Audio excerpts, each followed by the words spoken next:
Hello everyone, and welcome back to FNF Crypto.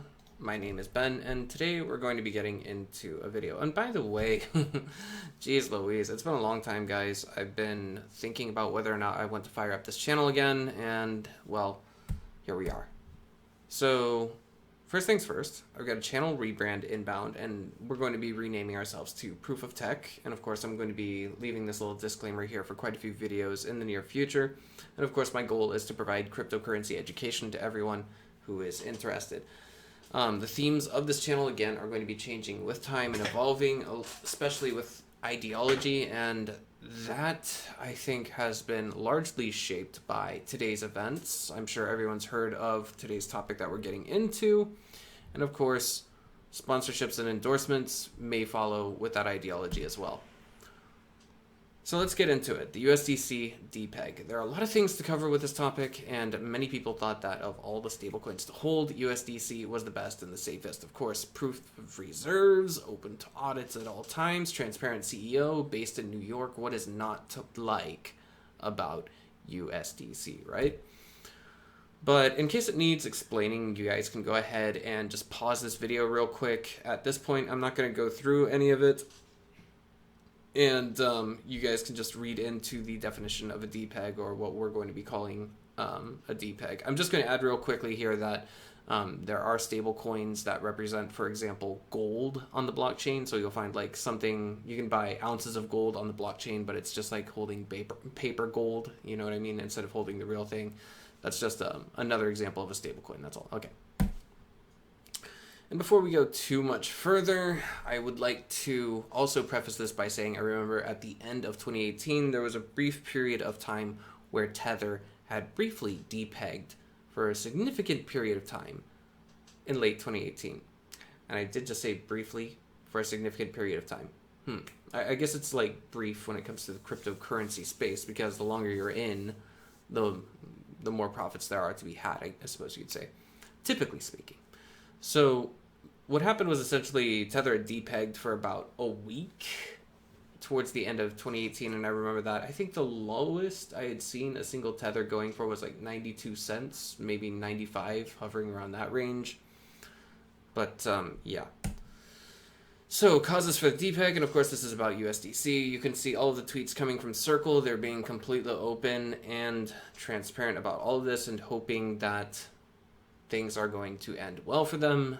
And I think, with all things considered, you know, they're one of the only cryptocurrency projects that has a team that says, hey, we want to play by the rules. But when I say only, I mean, you know, they're a conglomerate company. I've had job interviews with companies that have been acquired by Circle.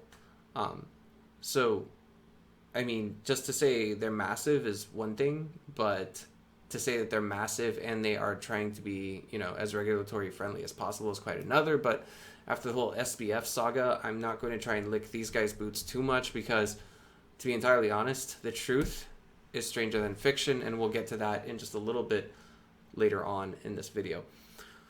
So, the cause of this mess, according to Bloomberg, was overexposure to U.S. Treasury bonds with fixed rates and client deposits not keeping up with the expectations from the company itself. So what happened was they essentially wrote a check that they couldn't cash, and essentially now they are insolvent. And the question is, are we going to see, you know, a bailout from Wall Street, or are we going to be seeing a bit of a cascading effect heading into the rest of the market? And that's where some of us are basically holding our breath. And, you know, I mean, it's a little bit scary, you know, to be entirely honest. Circle seems to be waiting for a $3.3 billion US wire transfer to finish. And that was initiated on Friday. I'm not sure about domestic wires, but I do know that international ones, based on my own experience, can take anywhere from 24 to 120 hours to finish clearing. Some important notes, and you'll see a lot of people bring this up. It is not comparable to a depegging event from algorithmic stablecoins like UST, Terra Luna, that whole fiasco. That's a video for another day, but the long story short is that an algorithmic stablecoin does not actually have any asset that backs it, just confusing and an easy to break peg if you have enough capital. more often than not, it is a Ponzi scheme with extra steps. I'm looking at Terra Luna, for example.